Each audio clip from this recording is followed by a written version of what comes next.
ചോദിക്കുമ്പോൾ കൈമലർത്തുന്ന ഒരു സർക്കാർ, അതിനെതിരായി കുട്ടികൾ സമരം ചെയ്യുമ്പോൾ അവരെ ക്രൂരമായി തല്ലിച്ചതച്ചാൽ രാഹുൽ ഗാന്ധിയുടെ നേതൃത്വം വെറുതെ ഇരിക്കില്ല.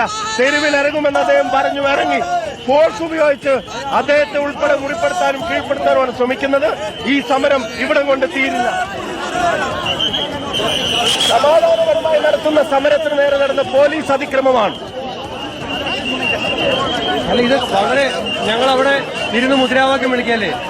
ഇന്ത്യയുടെ പ്രതിപക്ഷ നേതാവ് രാഹുൽ ഗാന്ധിയെ പോലും വലിച്ചഴച്ചു കൊണ്ടുപോകുന്നു. അദ്ദേഹത്തിന് സെക്യൂരിറ്റി ഭടന്മാരെ ആക്രമിക്കുന്നു. നമ്മളിതുവരെ കണ്ടിട്ടില്ലാത്ത ഭരണകൂടത്തിന് ഭ്രാന്ത് പിടിച്ചിരിക്കുകയാണ്. അതായത് ഭരണകൂടത്തെ ഭ്രാന്ത് പിടിച്ചിരിക്കുന്ന നിലപാടാണ് എംപിമാർ പങ്കുവയ്ക്കുന്നത്, മന്ത്രിമാർ പങ്കുവയ്ക്കുന്നത്. വലിയ പോലീസ് നടപടിയായിരുന്നു എന്താണെങ്കിലും ഉണ്ടായത്. ആ പോലീസ് നടപടിക്ക് ഒടുവിൽ രാഹുൽ ഗാന്ധി, പ്രിയങ്ക ഗാന്ധി അടക്കമുള്ള നേതാക്കളെ കസ്റ്റഡിയിലെടുത്ത് ഇവിടെ നിന്ന് മാറ്റിയിരിക്കുന്നു. നമ്മൾ ഇന്നേ ഒരുപക്ഷെ അപൂർവങ്ങളിൽ അപൂർവമായി മാത്രമായിരിക്കും രാജ്യത്തിന്റെ പ്രതിപക്ഷ നേതാവിനെ ഇങ്ങനെ കസ്റ്റഡിയിലെടുക്കുന്ന ഒരു സാഹചര്യം. ഡൽഹിയിൽ ഈ നമ്മൾ ഏറെക്കുറെ 10-15 വർഷത്തിനിടയിൽ നമ്മൾ അപൂർവമായാണ് ഇങ്ങനൊരു കാഴ്ച കണ്ടിരിക്കുന്നത്. സർക്കാരുമായി ഒരു ഘട്ടത്തിൽ ചർച്ച നടത്തി, ചർച്ച പരാജയപ്പെട്ടതിന് പിന്നാലെ BJP നേതൃത്വം ഈ സമരത്തെ തള്ളിക്കൊണ്ട് രംഗത്തേക്ക് വന്നു. അതോടൊപ്പം തന്നെ പോലീസ് ഇതിനെ തള്ളിക്കൊണ്ട് രംഗത്തേക്ക് പ്രതിപക്ഷ നേതാവ് നിലവിൽ അറസ്റ്റിലാണ്. പ്രിയങ്ക ഗാന്ധി അറസ്റ്റിലാണ്. KC വേണുഗോപാൽ അറസ്റ്റിലാണ്. അതുകൊണ്ടാണ് ഭരണകൂടത്തിന് ഭ്രാന്ത് പിടിച്ചിരിക്കുന്നു എന്ന് കോൺഗ്രസ് നേതാക്കൾക്ക് പറയേണ്ടി വരുന്നത്. ഇതെന്ത് കാലമാണ്? കണ്ടു. എന്തായാലും നേതാക്കളെ മുന്നിൽ ഇപ്പോൾ ഇവിടെ നിന്ന് അറസ്റ്റ് ചെയ്ത് നീക്കിയിരിക്കുകയാണ്. പ്രധാനമന്ത്രിയുടെ വസതിക്ക് മുന്നിലെ ഈ പ്രധാന ഗേറ്റിൽ നിന്ന് പ്രവർത്തകരെയും നേതാക്കളെയും എംപിമാരെയും ഒക്കെ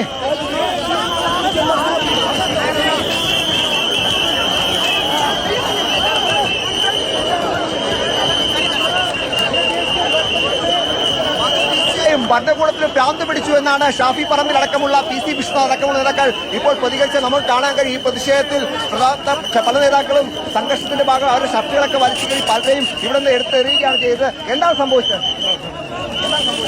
രാഹുൽ ഗാന്ധി അടക്കമുള്ള ആൾക്കാരെ അറസ്റ്റ് ചെയ്ത് നീക്കിയിരിക്കുകയാണ്. KC വേണുഗോപാലടക്കം പരിക്ക് പറ്റിയിട്ട് ഇവിടെ ഉണ്ട്. MPമാർ അടക്കമുള്ള ആൾക്കാർ KC വേണുഗോപാൽ അടക്കം പരിക്കുണ്ട് എന്നതാണ് ഇപ്പോൾ പ്രവർത്തകർ വ്യക്തമാക്കുന്നത്. KC വേണുഗോപാലിനെയൊക്കെ വലിച്ചിഴച്ചുകൊണ്ടാണ് പോയത്. നമ്മൾ ഒരുപക്ഷെ അപൂർവങ്ങളിൽ അദ്ദേഹം പബ്ലിക് അക്കൌണ്ട്സ് PSC ചെയർമാൻ കൂടിയാണ്. അദ്ദേഹത്തെ കൂടി ഇങ്ങനെ വലിച്ചിഴച്ചുകൊണ്ട് പോകുന്ന കാഴ്ച നമുക്ക് കാണാൻ കഴിയും. എന്താണെങ്കിലും വലിയ ഒരു സംഘർഷ സാഹചര്യത്തെ ഒഴുക്കിക്കൊണ്ടാണ് ദില്ലി പോലീസിനെ കൈകാര്യം ചെയ്തത് എന്നതാണ് യാഥാർത്ഥ്യം.